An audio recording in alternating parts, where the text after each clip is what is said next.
We are delighted to have this seminar, particularly because it brings a number of old and dear friends and at least one new friend to the center.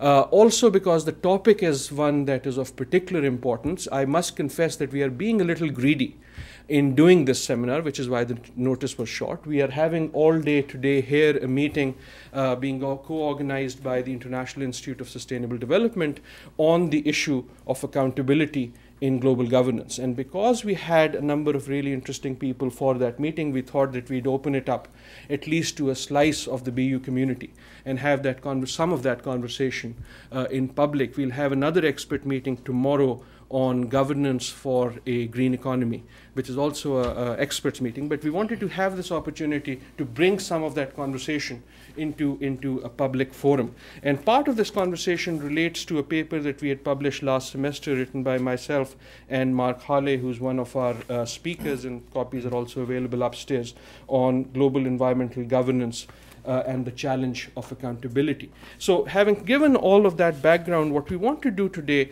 is to have a conversation, as we do in all of our seminars, on this question of why is accountability important? I'm not going to say, is it important, because everyone seems to agree that it is. But why is accountability an important issue in global governance? How are we talking about it? How should we be talking about it? It is something that everyone seems to agree should happen. It is something that very few real actors in global governance tend to ever do anything about. We have spent part of the morning talking about these questions, and as I said, we want to bring that conversation to you. So I'll put that question really to our three panelists. Why is accountability important in global governance? What are the trends that you see in the accountability discussions, and maybe what are the type of things that we should be doing to make the global governance system more accountable? And knowing the three panelists and myself and the center, we say we want to have this conversation as a friend of the international system, not for the purpose of dismantling and just bad-mouthing global institutions, but as friends of global institutions, what can we do to strengthen them by making them more accountable? That's sort of the meta question that we want to spend maybe the next hour on. We have just a stellar, absolutely stellar panel for you here. We have Ambassador Lumumba Di-Aping, who is Sudan's Deputy Permanent Representative to the United Nations. He was very much in the news and was spending 36-hour days during the Copenhagen climate negotiation processes, where he was representing the G77 as the head of the G77's. G77 is developing countries in the international system. He was the chief negotiator in the climate negotiator for them. So welcome and thank you for being here. We have Adnan Amin, who is the director of the Chief Executives Board at the United Nations, which is a coordinating body of all the CEOs of all the UN agencies. So this question of accountability, of course, is extremely central to his work. And we have Mark Halle, who, as I said, was the author of this paper, but more importantly is the European head of the European office of the International Institute of Sustainable Development, has spent a lifetime working on these issues of global governance, particularly global environmental governance, and is doing a bunch of activities around the accountability questions. So thank you all for being here, and without further ado, I'm going to ask Mark to start us off. All three have promised, well, they haven't really promised, but now that I'm saying it in public, that hopefully they will be kind enough to do so, that they will keep their remarks to around 5 to 7 minutes, and then we'll have plenty of time for a conversation. Mark. Thanks. You will exercise accountability, I see. Good afternoon, everybody. We had a little conclave here, and it was decided that I would speak first because I have the grayest hair. I go in succession of grayness of hair through the panel here. So don't think that because I'm speaking first I have more knowledge or insight than my colleagues here. They're the ones who are working on these issues at the coalface, and I'm a distant observer of them.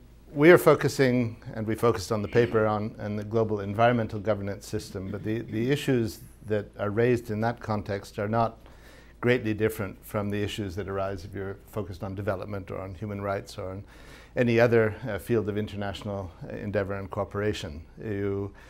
have, on the one hand, the problem, you have attempts to solve the problem, and then you have the results of those attempts. And we're trying to look at that last point.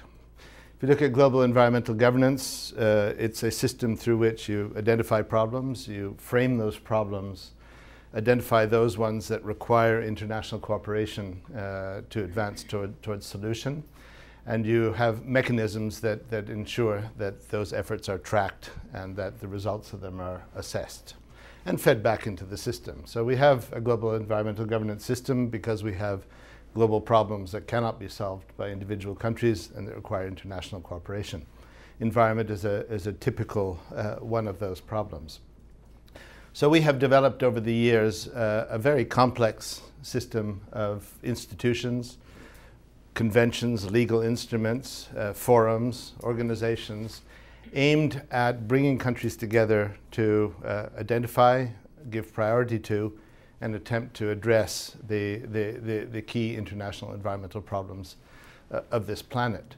And if you look back over 20, 30 years of international effort in this area, you can see that this system has developed very quickly. It's become very complex. It covers an increasing range of environmental issues, from broad ones like biodiversity conservation or climate change down to very specific ones dealing, for example, with mercury or persistent pesticides. And so you've developed a massive structure, an environmental regime aimed at providing countries the mechanisms to deal with the problems. So we can assume from all that we're moving fairly rapidly towards a solution to these problems. Unfortunately, you cannot conclude that. Although we are increasing our effort, although the instruments that we have to deal with these problems are increasingly complex and increasingly robust, in fact, most of these problems are actually slipping backwards. They're getting worse.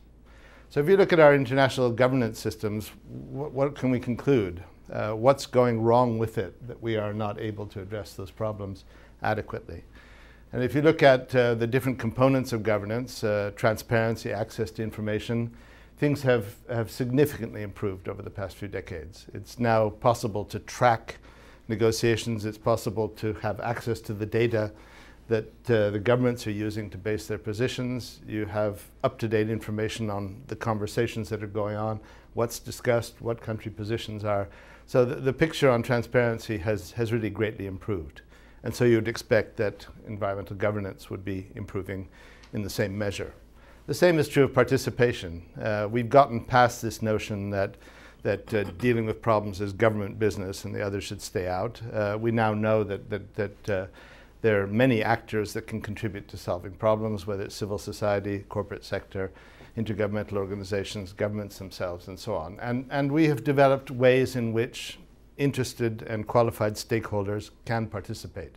If you are working in the climate change area, you have access to a great many of the forums where climate change is discussed. So that's going much better. And why is it, therefore, that we are not moving towards solution of the problem? I suggest that it's because the third pillar of governance, accountability, is simply not working in the way it should. What do we mean by that? Accountability is the mechanisms that try to reduce the gap between what is undertaken, what's promised, what's pledged, and what actually happens. If you have governments making promises that we will do this, we will reduce our emissions of carbon, we will conserve biodiversity, and then nothing happens, you have a big accountability problem. And so the challenge, as far as we are concerned, is how to narrow that gap. How can we go forward with international environmental governance in such a way that we actually strengthen the link between what's pledged and what's done, between what countries sign up to and what they actually undertake in practice? Now, admittedly, this is the most complex of the pillars of governance because it addresses countries' particular and national interests very directly. It raises all the issues of equity in the international system, that some countries are more capable of doing things than others and probably ought to have a bigger effort. Countries that have less ability to address the problems need to be helped, and those mechanisms need to be in place. So we're well aware that it is the big problem that we still need to address if environmental governance is going to be improved. And our approach, and this is what we're discussing here, is to try and get away from this notion that accountability means punishment. You don't do something and you get wrapped over the knuckles for it. You don't do something and you pay a price for it. And instead focus on what has actually worked. Can we not work with positive incentives? That countries are rewarded for actually accomplishing on time the things that they said that they would do. And where they are not doing that or able to do that because capacity is missing, finance is missing, that is provided as part of the accountability mechanism.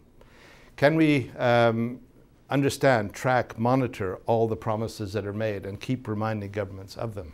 Can we track the way finance flows through the international system to ensure that it is actually available and addressing our priorities? What are the positive things that we could do that would begin to show, actually, you know, if you put accountability mechanisms in place and they are fair, then the net result in terms of improved governance is palpable, is real, and that this is really well worthwhile doing. And that get away from this notion that I'm going to look under my neighbor's carpet to see if there's any dust, and I'm going to be very suspicious of what he says because I don't believe he's going to accomplish it. We have to get out of that mindset and into a much more positive frame. So I'll leave it. Thank you. Thank you very much, Adnan. Thank you, Adil. Accountability was brought into stark relief a few minutes ago when one of your staff asked me to sign a media release form. As a serving international civil servant who still needs a job to get his kids through school, but also somebody who tends to say whatever he thinks, I thought I would sign it after we have this discussion. But let us know when you want the cameras turned off. But let me start, and I'll build on some of the things that Mark spoke about. If we look at where we are in terms of the evolution of the international system, it's actually quite remarkable since the establishment of the United Nations and the end of the Second World War, what we've managed to achieve. And it's not that long. In 60 years, we have a strong and vibrant international institutional architecture. We are dealing with issues that we had not even conceived of when the UN was created. We have regimes on intellectual property rights, on environment, on hazardous waste, on biodiversity. Now we're dealing with climate change. We have a trade regime that we, hadn't even begun to consider many years ago. We have started to develop an institutional infrastructure at the environmental level and at the economic level that has begun to grapple with the huge transformational issues we're dealing with in terms of globalization today. But the question is, how robust is this architecture? What is it achieving? And coming back to the question of accountability, can we trust with reasonable confidence that it is doing what it's been designed to do? And I think this is particularly important when you look at the kind of politically motivated attacks on international institutions that you see today. For example, this huge orgy feeding frenzy on the IPCC, where minor methodological issues have been transformed into huge political issues at the international level.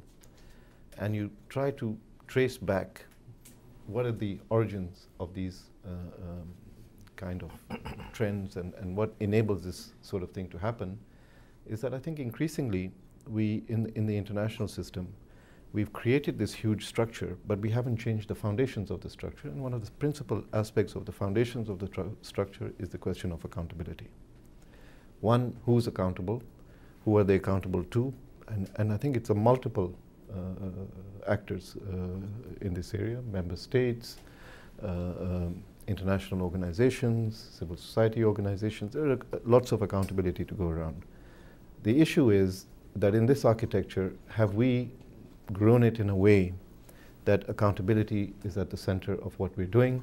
Because accountability gives confidence to those who finance the structure, the global taxpayers, that it is doing what it was expected to do, and the sacrifice for the international system has been worth it. We have a real problem today in terms of accountability. And I think with the proliferation of processes and meetings, and we've been talking about some of the negotiating processes, I remember being involved in an international environmental governance exercise some years ago when we started counting number of meeting days of it. You remember this meeting days of environmental meetings that were over. There were more meeting days than days in the year. Yeah. For different conventions and environmental organizations. Just to give a reference to that, in the year 2000, out of 365 calendar days, there was an official negotiation on the environment in just over 300 days. Yes. There was, but some of them were multiple. So there were actually something like 500 negotiating days every year for environmental discussion. Now with this kind of overload, at some point, there has to be an institutional basis for the implementation of those agreements. And it's not just in environment. Let me just step back to the economic side.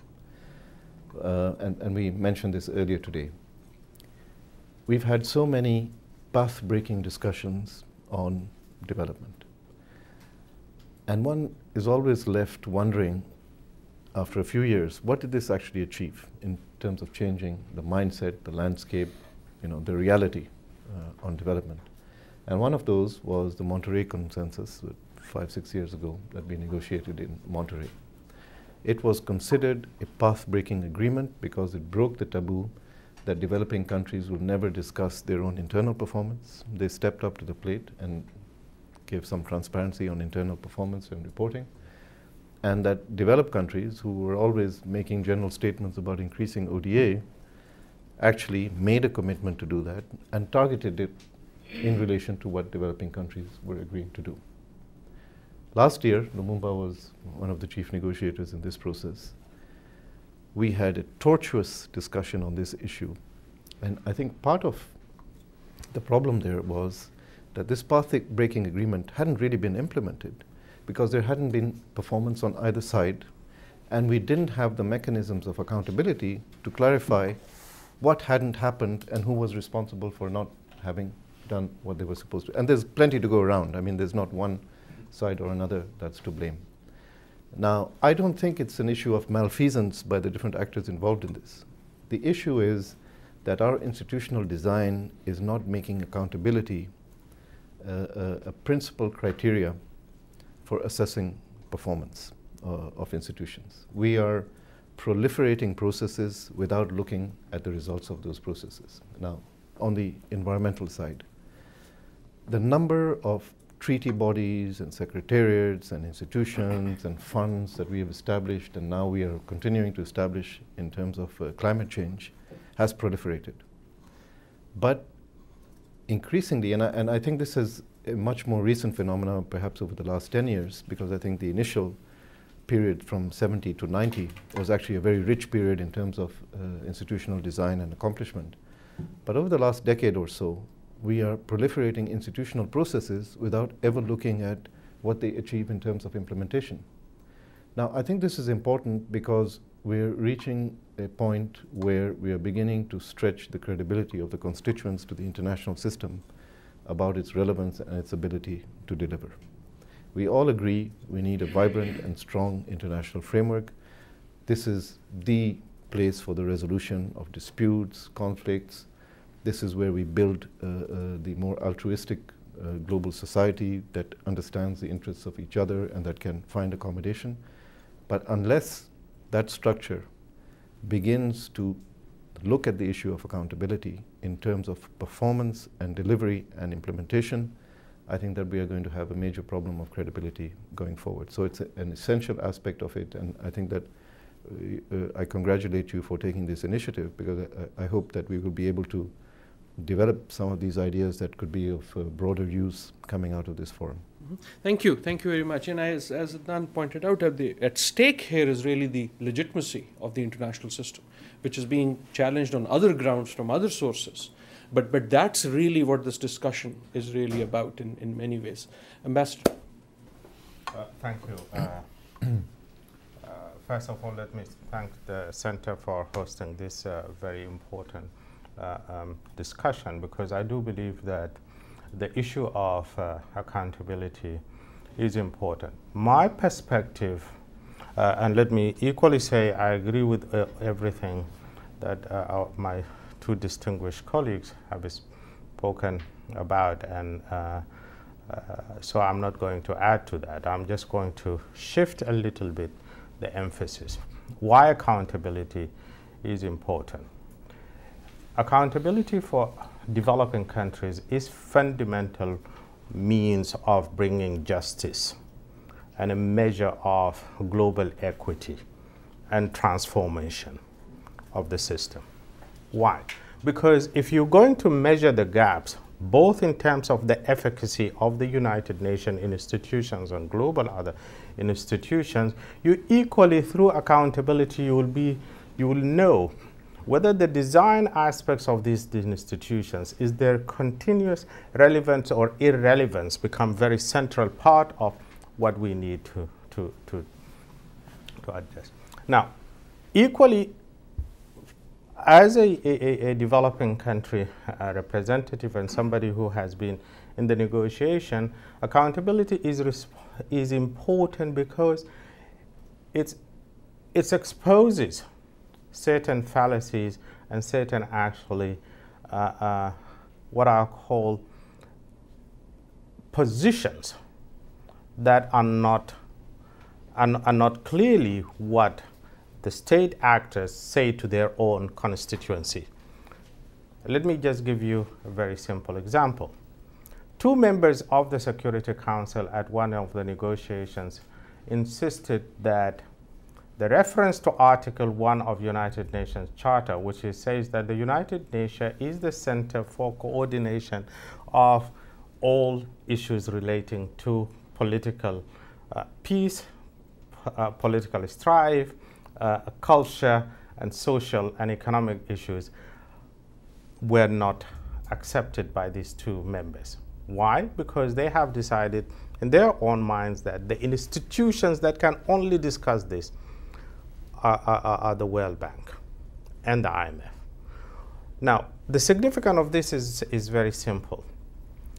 If you know the structure and the weighting power of these institutions, it means that you are actually tactically silencing all developing countries from articulating their views. Africa in that institution has only 3.5% of the voting and the shares.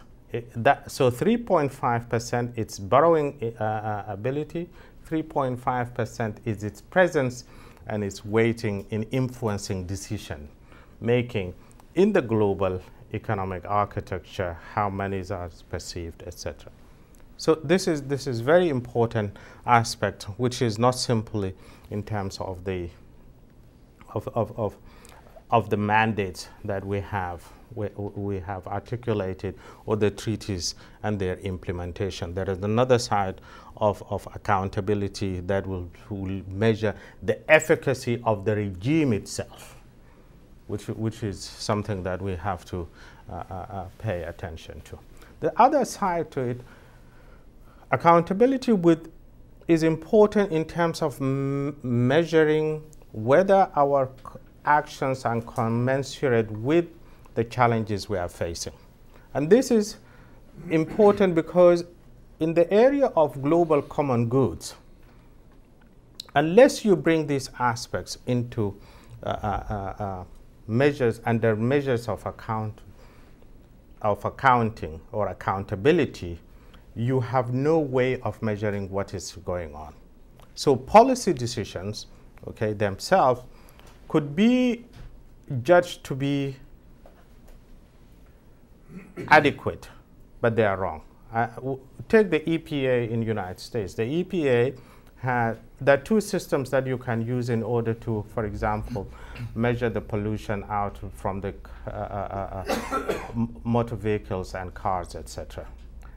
Some countries take a quota system, and the EPA has taken, or United States has taken an ED. The reason is, of course, because of balance of power with the market, etc. Now, the only way you can measure whether the policy adopted by the EPA is right and will help in reducing the emissions in an efficient manner is to check these two systems. And therefore, the accountability of the regimes in terms of achieving even its own goals and objectives can only be done with reference to these sort of like two models of performance. A third example and issue with regard to the some of the issues regarding accountability have to do with policy choices. Because, and I think this is where sometimes we need, the normative assumptions themselves can be only checked if you actually test the implementation. In climate change, we talk about markets, carbon markets, and all the different things that are supposed to be part of the solutions. Yet, all economies in climate change will tell you, first thing, and Stern is a classic on this, climate change is a market failure. However, normatively, our policy decision makers, the market is the only way of achieving reductions in emissions. Now, how does accountability comes into this? Because unless you have measurable and verifiable means of whether these markets measures can perform, okay, you have no way of telling them that actually we are taking the wrong pathway. Okay, your intention might be absolutely right and noble, etc., but it does not deliver, okay, what you have the intention to achieve. I'll leave that and I'll move to another area in terms of area of accountability. I think personally I do believe that there's something very unacceptable this day where there's enough technology, there's enough finance, there are all these things, but the issues relating to poverty, MDGs in general, are talked about, but they are not even addressed properly. And the reason is because there's a huge gap between what is really inability of policy decision makers to come up with commensurate measures to addressing the problem. The only way we can demonstrate, of course we can see it. If you come from a developing country, you know, okay, these basic services do not exist. But if you want to convince a taxpayer who hasn't left the city or the town or the province or the state he has been born and bred in, okay, the only things that he can understand are numbers and verifiable data. So even in terms of addressing issues of poverty, accountability becomes a very fundamental aspects of it. Thank you. Yeah. Thank you very much. Before I open it, and maybe also by way of giving all three of you a chance if you want to comment on anything that the others have said, the obvious question that comes to my mind is, you all seem to agree, as I agree, and I think most people agree, accountability is important, and B, accountability is missing. If everyone seems to agree that accountability is important, why is it missing? Why has the global international system not been able to create this third pillar? What is it that has been stopping it? In some ways, when Ambassador Lumumba was talking, sort of you made the argument, I think very persuasively, that more accountability is in the benefit of developing countries in multiple ways. Yet there is a sense that maybe developing countries themselves don't want the system to become more accountable, maybe because they fear that it will be used as conditionality. But what is it that is keeping the system from being more accountable? Please. You know, it really struck me the other day. We were having this summit in New York on the MDGs. The ambassador of Denmark has Which is happening right now. Yes. Yeah. The ambassador of Denmark has been very active in chairing the negotiations for the outcome document. I think we have a good aspirational outcome document. Whether it provides an implementation framework, is a question. And in fact, it's not only a question. There's an answer to that question already. Yeah, when someone says it's a question, that means they know what the answer is. And the answer is not really. But it struck me, there's a huge banner pinned to the gates of the UN saying, we can do it. If you don't have an implementation structure with responsibilities and accountability, who's going to do it? We are inflating the claims of what we can do without putting in place the mechanisms of how we're going to do it and how we're going to be accountable for what we've agreed to do. And I think you said legitimacy. I think it's really going to the heart of legitimacy now of the international system, whether we're going to perform in this way or not. Now, in terms of how it's developed, I think, it's been a kind of organic growth. There's not been a master architect designing how these institutions are going to grow. There's been reacting to political pressures, trends, events, and the structure has grown up. And I think some of the bad habits we've got into as a result of this is that the structure has grown so fast that we haven't designed the performance and implementation and accountability regimes around that. So I think that's, we've come to the point now where we keep having summits, we keep having these nice reports coming out of those summits, but nothing happening on the ground. We've started to call it in the UN the implementation gap. But everybody bears some responsibility, and it's almost as if there's a conspiracy of silence on this. It suits the international institutions that when they are given unrealistic mandates, which they cannot by any stretch of the imagination implement with the resources and capacities they're given, not to have an accountability framework is great. Because you can still maintain the illusion that you're doing what needs to be done, but at the same time, your feet are not held to the fire because you may have to go back and say, well, please stop negotiating all of these plethora of resolutions and agreements because we don't have the capacity to implement it. I think it's also convenient for member states. We've had so many commitments. If you look at the North, the principal issue that's been controversial is the whole question of ODA. The current economic climate is a blip that's kind of brought that discussion down because nobody expects a big advance on that. But from except for the banks. Except, yeah. Yes, the investment banks. But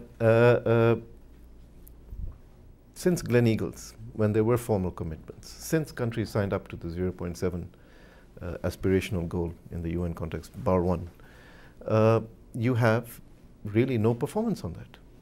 But there's no accountability for that. On the other side, the responsibilities of developing countries.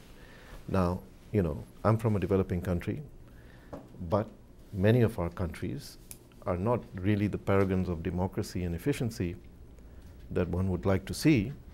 And sometimes it's convenient for them not to expose themselves to a kind of transparency that requires legitimizing what they're doing in an international setting that will hold them up to question. So it's convenient for them. It's convenient for the civil society who become professional actors in all of this kind of process, because they don't have to tell you their own accountability framework, because many of us don't even know where their funding comes from, what are the interests that they are proposing and defending, who are they reporting to in terms of their stakeholders. It's very amorphous. So this has happened in an organic way, and I think we've reached a point now where it's too late to have a root and branch kind of architectural approach to redesigning this. But I think that we have to find practical methodologies of bringing back accountability into the framework and tempering our expectations, not claiming too much, not claiming that what we cannot deliver, but being realistic about what we can and being accountable for what we have to do. Yeah. That's a good point. The claims have also become higher. As someone mentioned the other day to me, if you promise money that does not exist, you will get obligations that will not be met. I- It's a very simple, but I building on just this. want to, Mhm, please, say this. First of all, I would say it's not that accountability is missing. It's absented, or as I have learned this new word today, detrained. Okay, it's been, and this is very important because there was a regime, a global regime, that did not want, okay, real delivery and performance of these goods. And I think when you spoke eloquently about the opponents of the regime who would actually cook up all things in order to basically build the argument that these institutions are doomed and they cannot perform, but not in order to correct and make them perform better rather than to bury them. So there's that argument. But as far as developing countries, there are probably three things that we have to bear in mind. First of all, the trauma of conditionality, because conditionalities of that followed the Washington Consensus have resulted in a number of things. First of all, robbing developing countries of the ability to make decisions for themselves. The IMF, the World Bank goes and sets its team in the Ministry of Finance, and they will tell us what is our national program for development.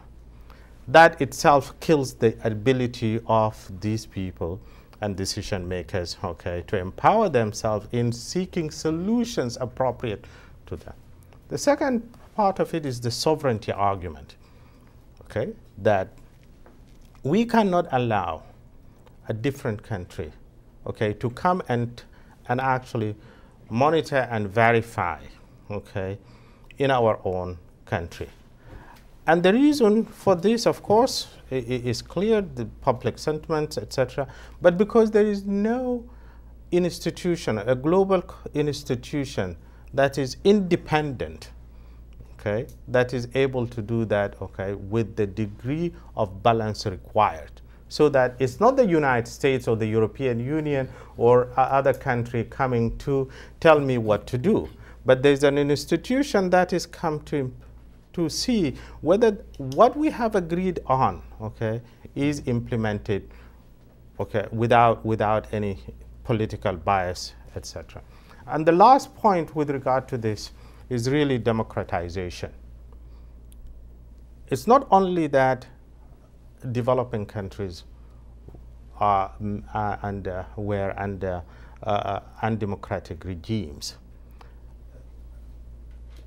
We have to think about democracy on two levels. There is the procedural level where the elections, etc. But there is democratization as a more fundamental,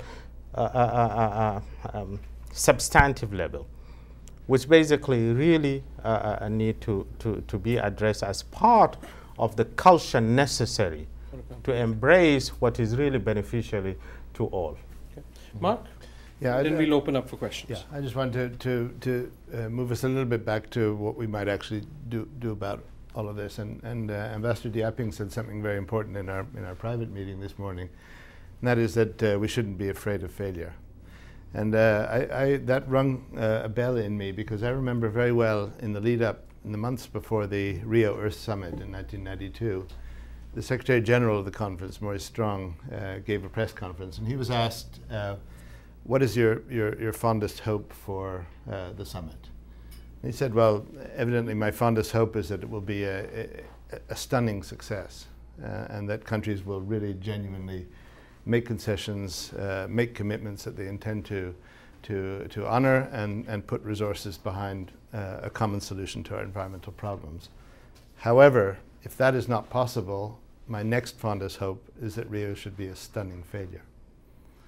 And he meant that, saying that if the world is not prepared to take the action necessary on an equitable basis to address these urgent problems, then it's important that the world know about it.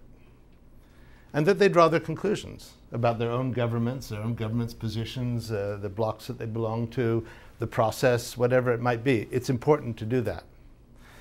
The international system has gotten into an addiction for success. Any meeting that the UN holds has to be a success. And if it isn't a success, in fact, it's declared a success. And all negotiation is condemned to succeed. They are condemned to succeed. There was a Calvin and Hobbes cartoon some time back where he made the statement that if you continue to lower expectations, you'll inevitably reach a point where those expectations are met. And if you have this international system saying, well, this is success, but we couldn't do that, so we did this, and that didn't work, so we did this, and whatever we got to, that's how you define success. We take all meaning out of this concept of success, progress, advance.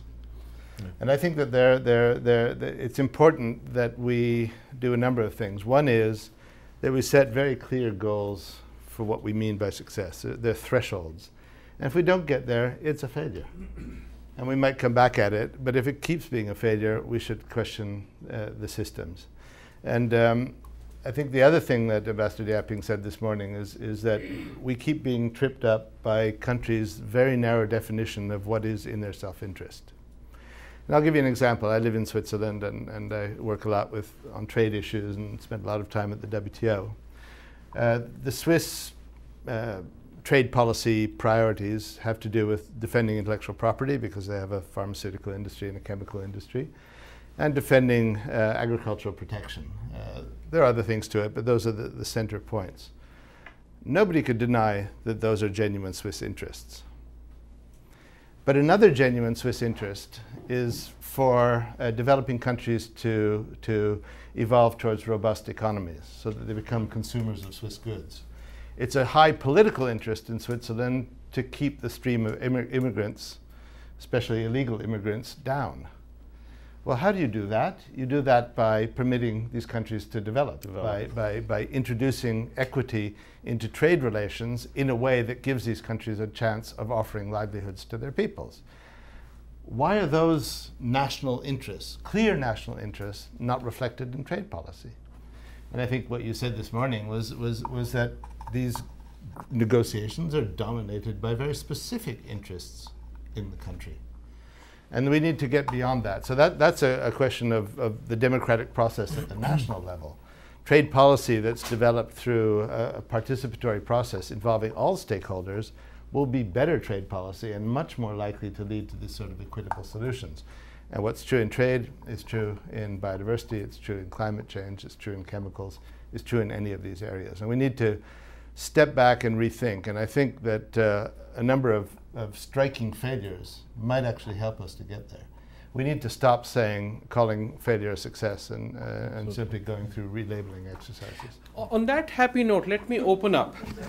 We have a number of people in the room. We have Ambassador Dunbar, who's just joined us, who has been U.S. Ambassador to Yemen, but has also spent time in the peacekeeping operations at the UN, who might have things to add. I'm not putting you on a spot, but we also have guests from IAED, from ICTSD, from the Danish mission to the UN, from Syracuse University, from IASD. I mentioned this simply because in some ways I would encourage you to broaden the conversation beyond environment if you so wish, because all our guests have larger sets of experiences. Questions, comments, keep them brief. Please speak into the microphone. The microphone will do nothing to the sound except that it will be recorded. Anyone? Up front here. Please introduce yourself before you. We have another guest with experience in the UN. My name is Adnan Qureshi. I'm at the Kennedy School, Harvard University. Taking on what the three distinguished speakers have said, I believe that there is a very strong nexus between global governance and democratic accountability. Now today, we see globalization is a reality. As far as global governance is concerned, I think it's a distant dream. We yet have a long way to go. So my question is, you see, so far as the weaker states are concerned, smaller entities are concerned, it's very easy to control and get the accountability out of states. So how do you manage, or what kind of a mechanism do you think we can have to control the most powerful states, the most powerful countries? Who is going to hold them accountable? And especially in the present environment, I think it's well nigh impossible to. So my question is to all these big brands: how do we go after calling for accountability for the most powerful states? Can I, if it's okay with you, just take a few so that we get a variety of questions and give people a chance to have their say, and then we have a question right here. I'm Mizan Khan, a professor at North South University in Dhaka. I'm a temporary visitor right now. My point is this: you have posed the question that accountability is important, but why is it missing? My understanding, based on my background in working with donor organizations, UNDP, with our government, and now at the academic level, I'm absolutely certain that there is a nexus between these international and national bureaucracies in perpetuating this lack of accountability. No. It is not only the developing country governments who lack accountability, it is the international bureaucracies. And there is a tacit understanding between those two points. So similar to the point that Adnan was making, conspiracy of silence. Yes, yes. And my next point is, Ambassador Lumumba, you have mentioned about climate change as a market failure. Now, in industrial countries, this market failure is being taken care of through internalization of externalities. And even within OECD countries, there are provisions for extraterritorial damage, and there are liability provisions. So why not these liability provisions to apply internationally within the OECD border? Even, for example, if Rhine River is polluted by an upstream neighbor, then the downstream neighbor has the right to go to the court and seek damage reparation. Why not in the international climate regime, for example, or environmental regime, this polluter pays principle globally, application of this polluter pays principle globally, why not we do? This is the market and the core value of the Western market economic system. The polluter pays or internalization of externalities. Thank you very much. Thank you. Thank you. We'll take one more, and then we'll move. Actually, why don't we, Tom had raised his hand first, and we'll come to you in the next round. I'm Tom Nagel, a student at BU here. Mr. Halle had spoken about inserting rewards rather than sanctions as a way of forcing or putting towards accountability, and I was hoping that he could speak a bit more to that point, where what we're hearing around is that sanctions seem to be the whip, and the monitoring and verification seem to be the primary tools, and market failures can't be solved by market solutions. So what sort of rewards are there that are going to push countries to act towards the agreements that they've come to? Okay. Any of the questions? Any of the panelists? Okay, can I do a few? First, on constraining the powerful. I think essentially the antidote to that is transparency. And I think the problem is that the control on information is such that often one side of the story is getting told. You just have to look at the American media, and you don't see other perspectives. And we need to have some kind of system where there's independent, clear information made available to the global public about exactly what's happening and who's winning and who's losing. Can I intervene and just push on that question, because I think you're exactly right. Do you think that there is a likelihood that it will happen automatically because of technology, that someone is, if the system doesn't do it itself, someone is going to find it and put it on WikiLeaks? Let me take, one is the internet and WikiLeaks and all of this. But even there's a little bit suspicion around that. But just take control of media. You've had a process in this country of demonization of one particular media source, which is Al Jazeera. So whenever something is demonized, I make an effort to try to look into it. Many people have that tendency, yes. And honestly, I have been so impressed by the independence and the quality of reporting and the quality of coverage and the geographical scope of coverage that you find in Al Jazeera, We had previously thought that BBC was a gold standard for this. It has been far superseded by Al Jazeera, but Al Jazeera is not allowed or cannot be shown here in public. And believe me, you know, I'm not some wild-eyed extremist or out there, but they have a point of view that is inconvenient to show. And I think one of the things that should be advocated for is you have a proud, you know, there are some wonderful things about this country and its constitution. One is the freedom of information, which is, you know, so treasured by those who don't have it, but sometimes not valued by those who have it. Why not make it available and let people judge for themselves whether there's extremist propaganda being propagated through these means or not? So I think there are practical things that can be done. On the issue of internalization of externalities, absolutely. You know, Lumumba talked about it. We know that the whole question of climate change is the externalization of the costs of climate change to those who are least able to pay it. If you start to quantify that, it goes into the hundreds of billions of dollars. Who's going to pay that? If you cannot have a regime that can deliver that kind of result, you can't go in that direction because you're doomed to failure. And I agree with you that we need to start talking about failure, because I think in the international system we've developed a very unfortunate habit which resembles that of national politicians, which is something happens and then we spin reality in terms of what the outcome was, you know. And I don't want to mention any specific conference processes, but there are many instances in the recent past that you can point to. My final point is, if you look at the way development is happening now and the emergence of new actors and so on, it was a very interesting panel a couple of years ago where you had George Soros and some northern philanthropists and the omnipresent Jeff Sachs in one of these panels.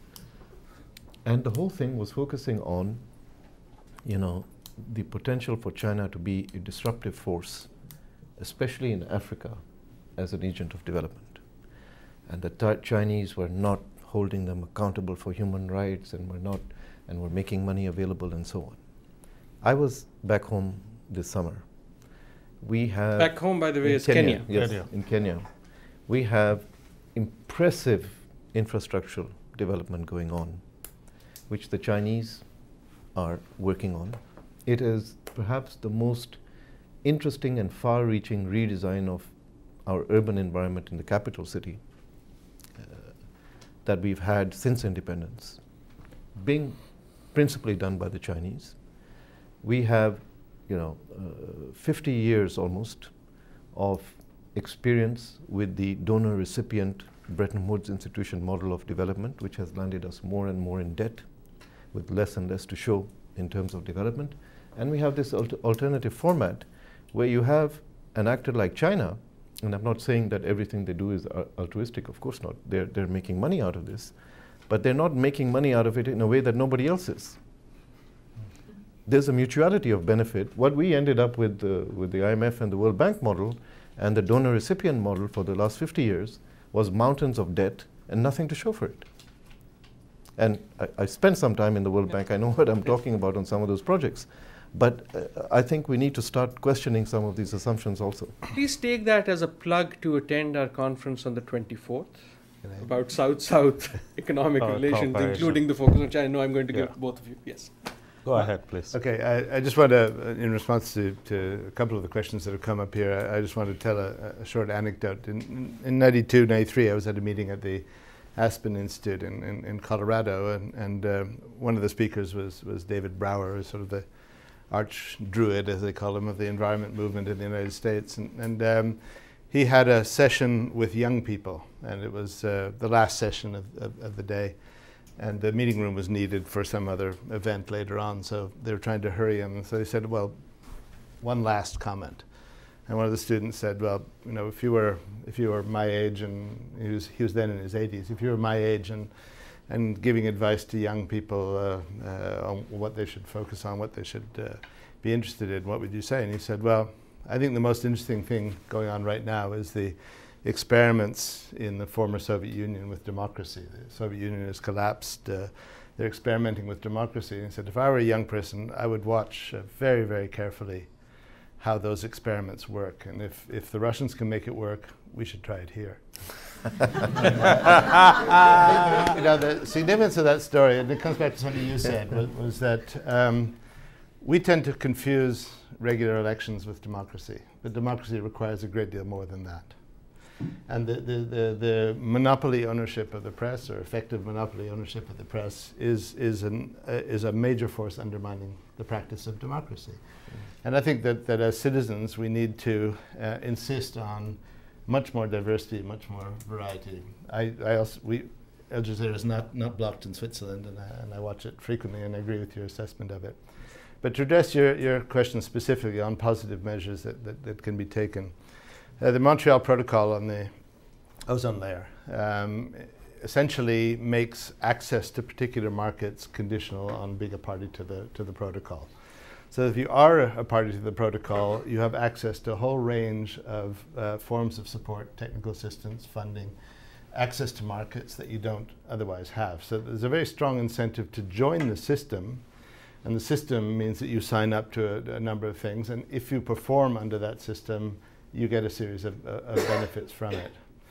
In the World Trade Organization, there's an active discussion going on now about trade facilitation, which means reducing bureaucratic red tape that prevents trade from flowing more easily. And developing countries, who are deemed to be the problem because they have the administrative barriers in place, are being pressed to say, you know, you must make your customs systems more efficient, you must work on your infrastructure, and we want you to commit to this. What's coming out of that discussion is something quite interesting, which is that a developing country that commits to trade facilitation measures is only held to implementing those trade facilitation measures to the extent that they have the capacity, institutions, people, and finance in place to do so. So the level of commitment depends on the level of capacity.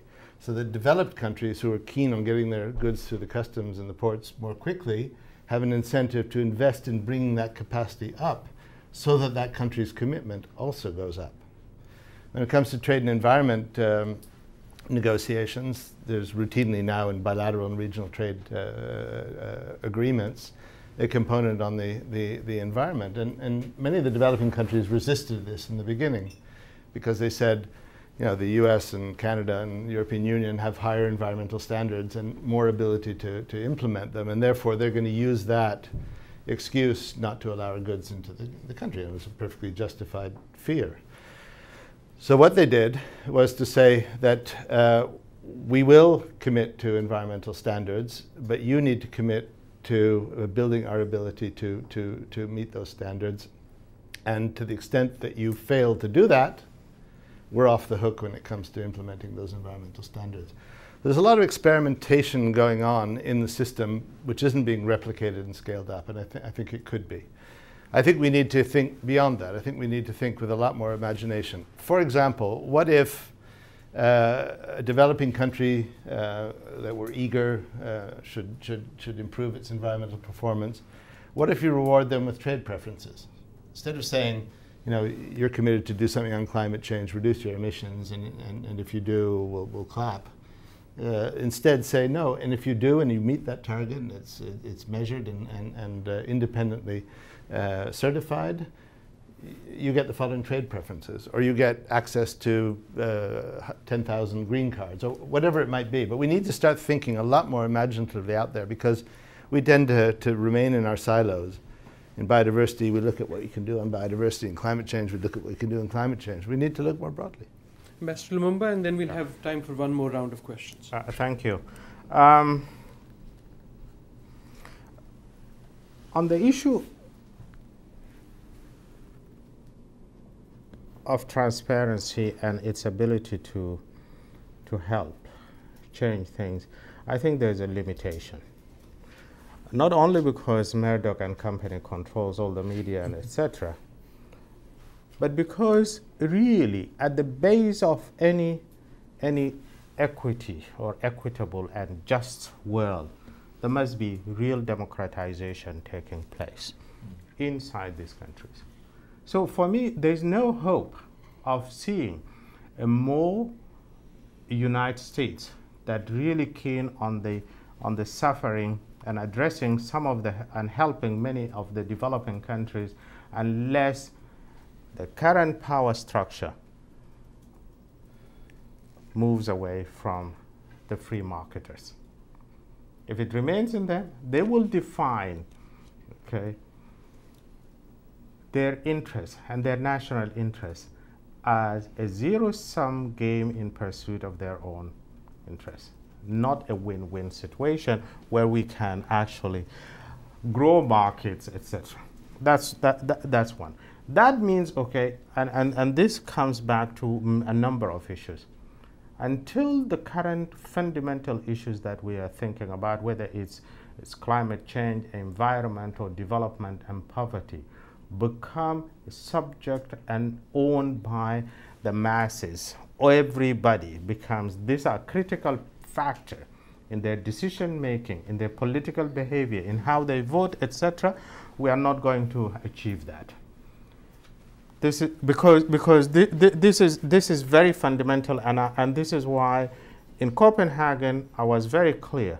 We cannot make progress until the majority of European advanced countries, ordinary citizens, say to their government, your actions are actually not in reflection in the interests of our own children and the future generations across the world. So that's one. And this brings me to the issue of the externalities, etc. Of course, that's a degree of an important step forward. Full cost, okay? I think that's how I would put it.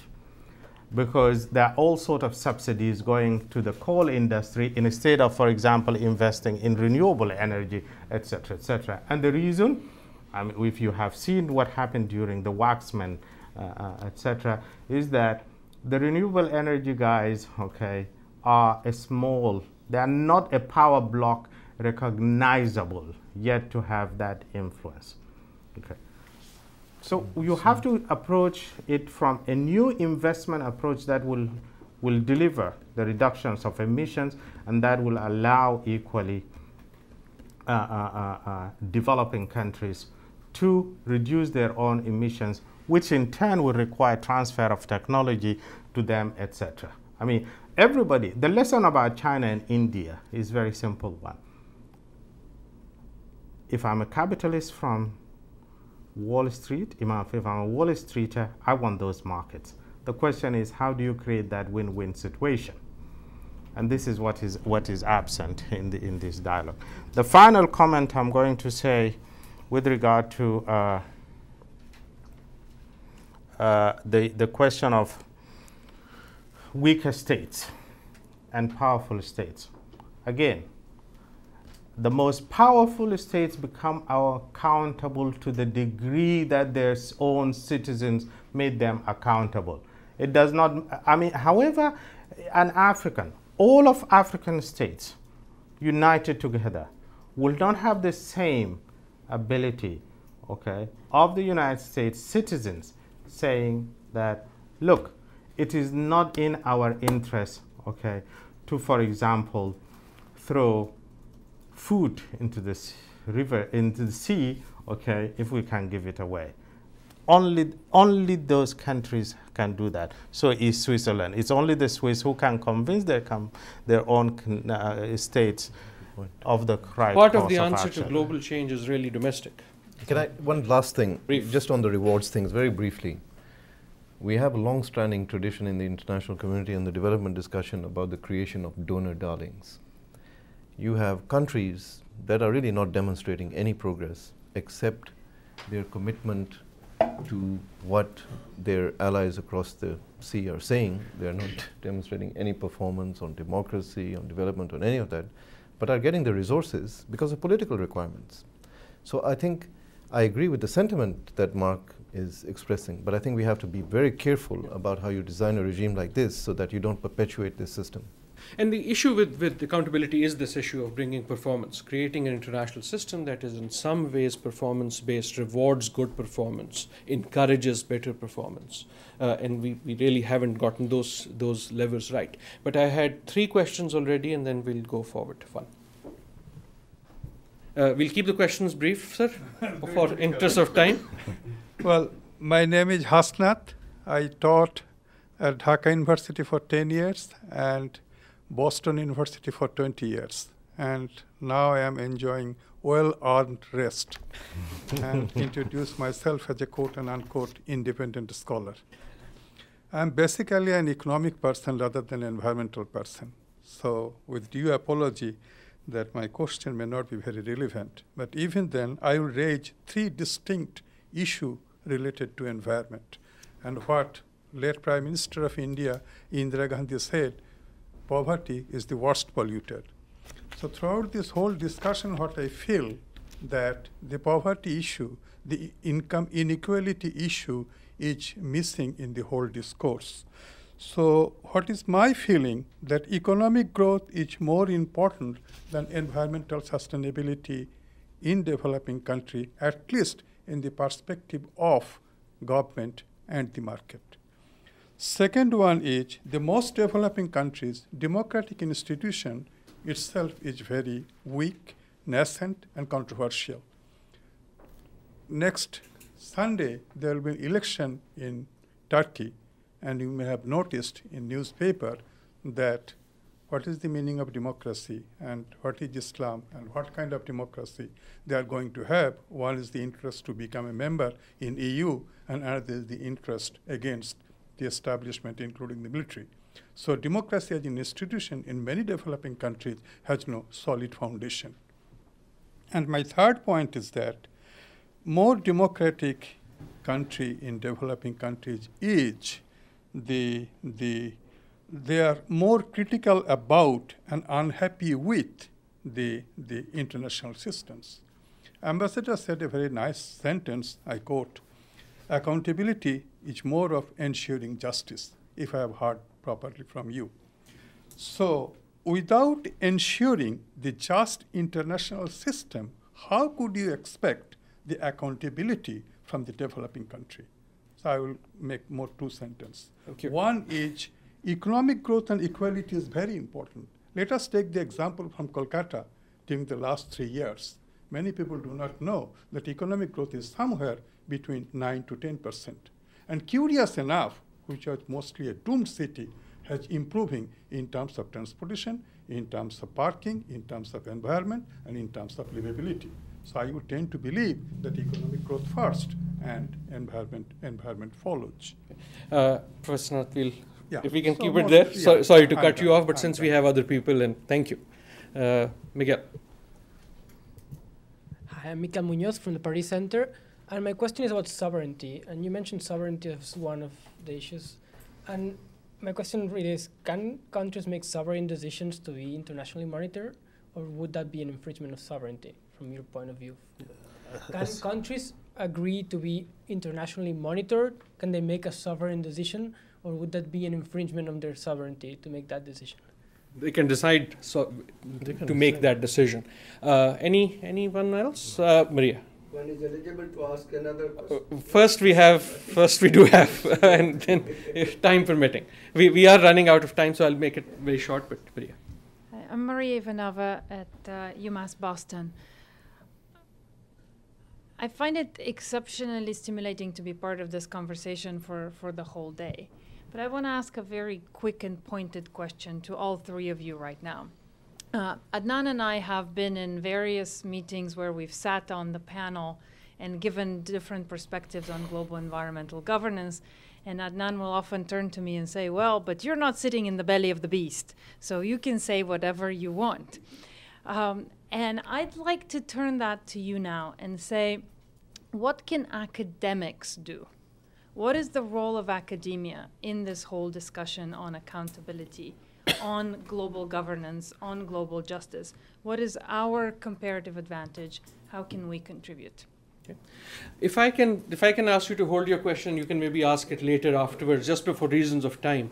I want to ask you to respond to those briefly, but I'll make the task more difficult by adding one more question. I do get a little worried when we are putting very high bars against the system being accountable. System cannot be accountable until we have global democracy. System cannot be accountable until we have somehow found a way to rein the powerful in. System cannot be accountable until we've done away with poverty. Once we put all these things, essentially it seems to me we are saying we will not get accountability. Are there things we can do in the presence of an unjust system, in the presence of an unequal system, that might at least make the system better? So all of that, any of you? Just on this last one, one of the things I always advocated for after the Monterey conference was set in place a tracking system on the financial commitments to see very transparently who has given what where, and build into that an analytical system that allows you to discount the double counting that all donors are doing. That would have given on the one side. And on the other, put in place a system to monitor how developing countries are moving on those commitments relevant to what's happening on the other side. We don't have monitoring frameworks to do that, so that I think we can do. I just want to address two questions. One is on the poverty as pollution and the development versus environment mindset. And coming from a developing country, I have a lot of sympathy with some of the concerns in responding to the environmental movement in the North in terms of how it articulates what environmental goals are. But at the same time, I think we have to understand that we are reaching limits to natural systems that will preclude development if we surpass those limits. We had recent reports on biodiversity that we are nearing collapse of major fisheries in certain key areas of the world on which huge populations and communities survive. Because we think that we need to continue the development and take whatever we want out of the sea right now, we are putting ourselves in a position where down the road, even as developing countries, our people will not be able to feed themselves in a much more striking way than is the case today.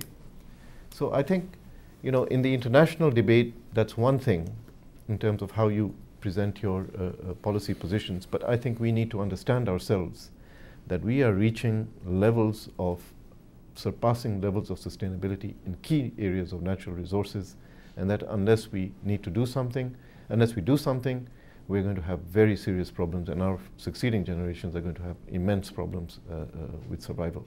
And I think that the good thing is that there's so much development of technology, ability, and scientific knowledge on how to deal with these kind of issues that we can redesign, this whole concept of leapfrogging. We can redesign the way we are doing development for our own future in a different way than we looked at it as an extractive kind of enterprise in the past. So I think that we need some thinking on that. On Maria's point, what can academics do? I think you have this tremendous luxury, and I envy you many, many times, that you can say what is unsayable by many of us. But it needs to be done in a very responsible way, and I know we've had huge debates and often we disagree, but I think we agree on the fundamentals and on where we want to go. And I think the way to do it is with absolute honesty, integrity, and demonstrable good faith in the way you develop these analyses, the way you understand the processes, and how you bring this information into discussion in the public domain. I think you have an essential role to play. Sure. The other two? You don't have to answer all of the questions, but we would like all of the questions to be answered by someone. I'll answer three of them briefly. There were only three. No, there were four. Including yours. I was including yours, of course. Good. Right. On the question of sovereignty, any international agreement is an agreed reduction of sovereignty. So in joining the WTO, countries agree to limit their sovereignty and their freedom. In exchange, you hope for something that is better than that. And all international agreement is aimed at that. The problems of sovereignty come when agreement is forced on countries. So that the answer in our international world is to focus on the type of process that carries people along. I remember when we began work on trade and environment in the trade context, there was a lot of resistance from the developing countries. And they said, look, our priority is not that. And in discussion with some of them, I remember a discussion with the ambassador of Pakistan who said, why do you keep forcing environment down our throats? We have other priorities, we have other issues. And I said, that's funny coming from somebody from Pakistan, where a majority of your exports are cotton and textiles and leather goods, both of which have enormous environmental issues attached to them. And in a situation where Pakistan is losing market share because of environmental problems attached to it. And he said, well, if you put it that way, that's very different. So the issue wasn't environment, the issue was the way the agenda was constructed. And if we can construct the agenda in a way that's deemed to be balanced, I don't think you get this kind of resistance. But it can't be your issues are in and my issues are out, or my issues are in and your issues are out, because we're not going to make any progress. I don't think it's an issue of sovereignty, I think it's an issue of balance. The second, on Maria's point, I would add think tanks, of course, to the academics, and say that I think our role is to get things pulled out of the shadows and looked at. Get the spotlight put on some of these issues that countries are reluctant to deal with, they don't feel comfortable with. Get them out there, clear away the shrubbery, figure out what the key issues are, and start throwing some ideas out there. Because if I throw an idea out there and you don't like it, at least we've engaged in a debate. My idea may be a lousy one, but in that dialogue we'll come up with better ones. So I think that's the role that you have and we have. Don't accept that things are kept behind the curtains. Drag them out and discuss them. I'll stop there. Okay, thank you. Master? Thank you. On the issue of development, I tend to agree with Adnan that reductions of emissions, or radical reductions of emissions, and rapid economic development and industrialization are not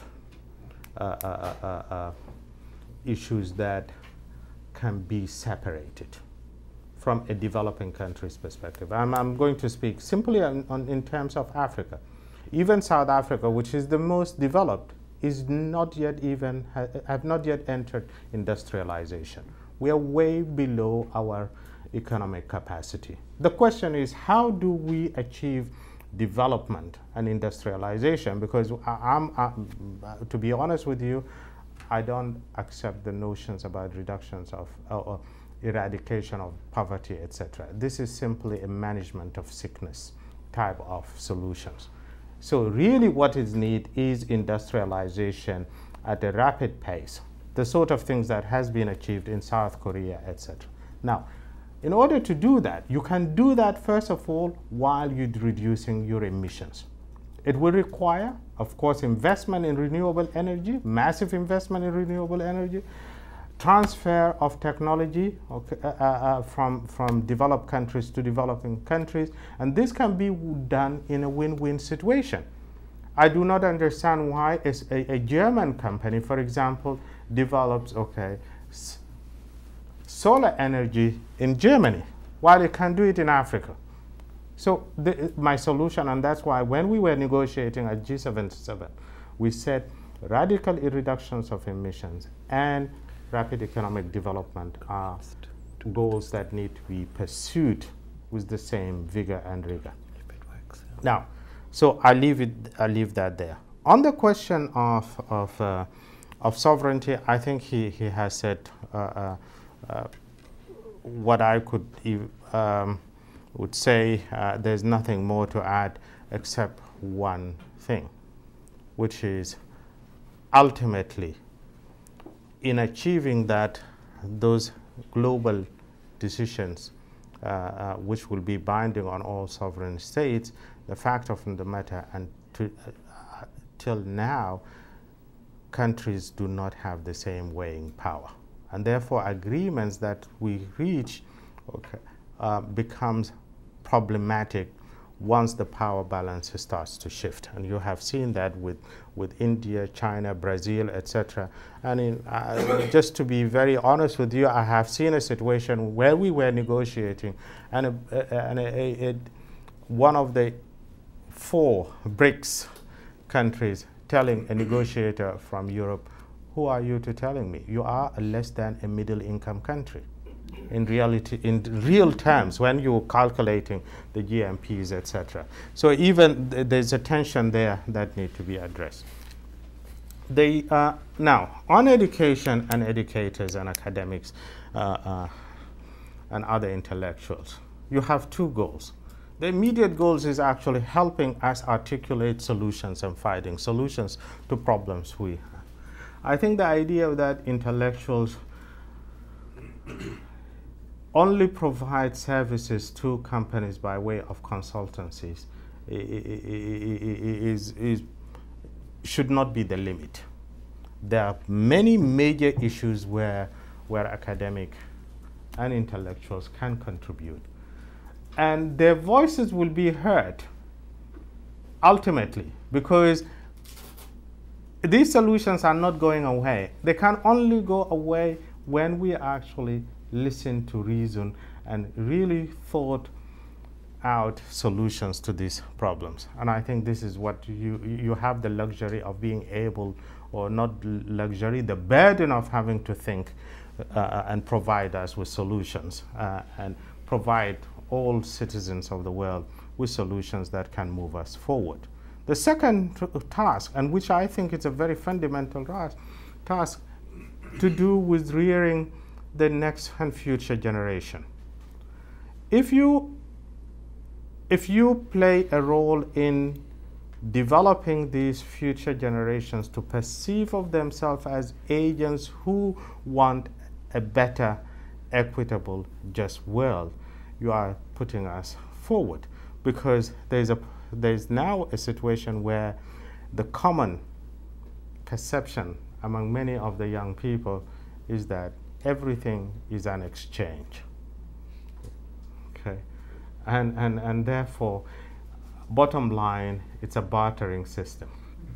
Okay, rather than doing what need to be done. I think you have a legacy. I mean, from Socrates all the way. You have played that. Thank you for linking us to Socrates. We are in good company. I can only thank you for the kindness of your remarks for us in academia. Before I do actually thank our panel, let me ask one very short, because we are the Center for the Future. Short question and hopefully very quick answer, one from each one of you. Is the future accountable? Do you see the international system in the near and long-term future becoming more accountable than it is? Or could we just repeat this conversation again in 10 years? Ambassador. Yeah. The future is accountable because it is the future. If it exists, then it's accountable. But the way here... Do you see the system becoming more accountable than it is? Yes, but it's linked to your question about the level of ambitions, etc. I'm one of people who define himself as an incrementalist. But when I say incrementalist, I mean radical incrementalist. There are power blocks that you need to shift. Large increments. Good diplomat. Not total, but there are certain power blocks that you need to shift to enable the next stage to be taken, rather than this sort of like the feasible, and the feasible would be what's the status quo. The feasible is always the status quo. Is the status quo. So in that respect, okay, accountability, okay, is the other side of democratization and democracy. Okay. Before I come to Adnan, we have a request for a very short comment from our friend from the Danish. I'm Ulf Milgaard from the Danish UN mission. Allow me just a couple of points. I have both the advantage and disadvantage of being a newcomer to UN. I only arrived in New York in January, and I think when I read newspapers in Denmark before then, I was quite frequently disappointed about what UN could actually accomplish. After having been just a couple of times part of processes within the UN, I'm impressed that we can accomplish anything at all with 192 delegations in the room. And I think one thing that is extremely important is that we speak a bit of gloom and doom, that we should not say everything is a success, and we should say when a failure is a failure. But I think if we care about the UN, there is also some merit in saying that we should appreciate steps taken forward. And we should also acknowledge that if we do not see the steps forward that the UN takes, politicians will go elsewhere. I think we've seen that in other areas of G this and G that constellations. When UN does not provide, other formats will be created. So I mean that would be my encouragement. I would see myself not as a radical incrementalist as Ambassador just mentioned, but maybe a pragmatic one. And I just think that we should also keep in mind that when we address each and every negotiation on sustainable development and climate issues, we need to address in each and every one of these processes the question of accountability. And I think coming from a donor country, I mean, Denmark, we are above the 0.7. I think that everybody would agree on that. And I see a lot of merit in setting up systems that would make clear when delegations meet their commitments to that and when So you see the system possibly becoming more accountable over time? It needs to, because that brings me to my conclusion. If it doesn't, it would be very hard to generate support from donors in actually investing in these processes and in financing and giving technology transfer and all of that. They would need to see that when they give technology, donate sums, they get gains in return, and accountability provides for that. So I think if we want to see progress in these processes and negotiations, we would need accountability. Yeah. I'll come back to the question with Adnan. I think that's sobering advice. We should call a failure, but let us not shy from calling a success a success. Except for one thing, I just want to add here one thing, which is the goal of this accountability should not simply, it's actually really doing away with the whole issue that are related to poverty and all that, instead of simply saying that it is aimed at making sure that your constituency will be able to. We want to perceive a world in which the African, the impoverished Indian or Bangladesh or Latin American does not have that need. Adnan, is the word? Coming back to this issue, maybe it's a good thing if the donors stop giving money. Because looking at the development discussion over the last 50 years, what have we actually achieved? You know, we've directed funding in different ways. In ways it has actually begun to influence development priorities which are no longer sovereign. And then you're stuck with development projects that you have to keep financing whether they deliver or not.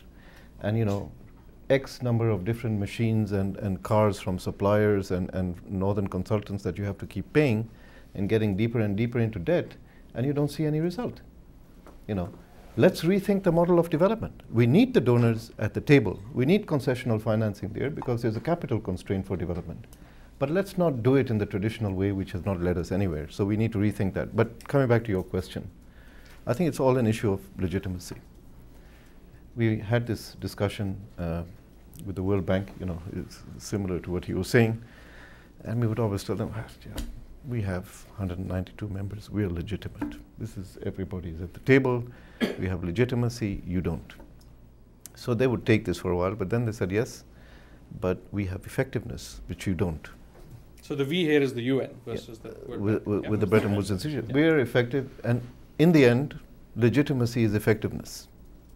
Whether our constituencies are different, but we are effective in serving our legitimate. And I think that in the longer run, it's a question of survival and self-interest for the international community, but also the institutions. I think the real constraint that we have at the problem is a question of leadership at many, many different levels. I think we don't have the leadership and the foresight to start addressing those issues and to understand that, you know, that we need to make ourselves accountable to be legitimate in the future to have these institutions work. Another very good conclusion and very good advice before I come to Mark. You cannot be legitimate until you are effective. Most of what I want to say was said by Ulf and by Adnan. I think the real risk, we need the international system to address these international problems. If it doesn't succeed in beefing up its accountability, then people will turn elsewhere.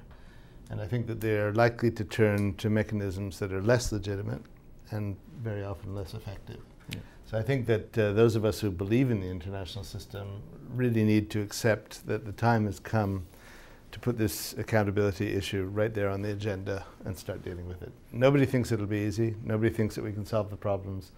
tomorrow, but unless we get a balanced agenda that all countries can buy into and start working through it, I think that we will end up undermining a system that we badly need. Thank you. Another good piece of advice. It is not going to be easy, but it is going to be necessary. Thank you, all three of you, for a wonderful wonderful discussion. This is an important issue. This is an issue that we at the center will continue working. I know all three of them and many of our colleagues in the room will continue working. I'm not sure if we got the answers to the questions we came with, but I do know that we got the one thing that academia always strives for. We got an honest conversation.